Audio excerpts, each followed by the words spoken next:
Breaking news to bring you from Kazakhstan.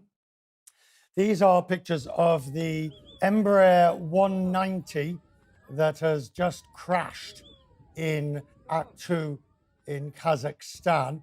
It's an Embraer 190. It had 62 passengers and 5 crew on board. It was flying from Baku to Grozny when, as the video that's now being seen, you can see the plane comes into land.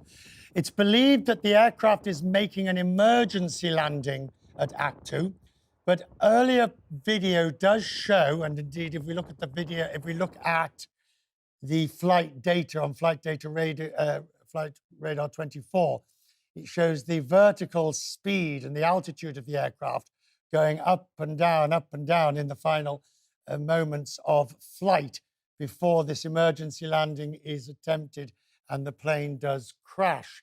It's known that, and this is the miracle, if you will, that 25 people have survived, of which 22 are in hospital.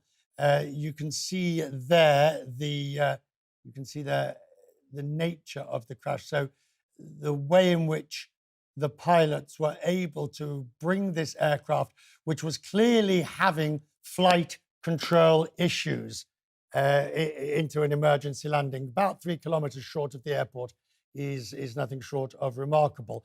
To say this would be, I think, defined as a controlled crash, if that makes sense.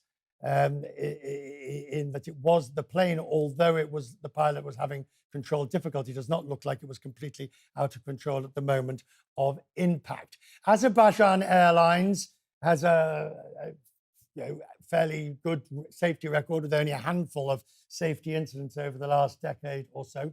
The aircraft itself, which was an Embraer 190, relatively new by aviation standards. It was delivered in 2013.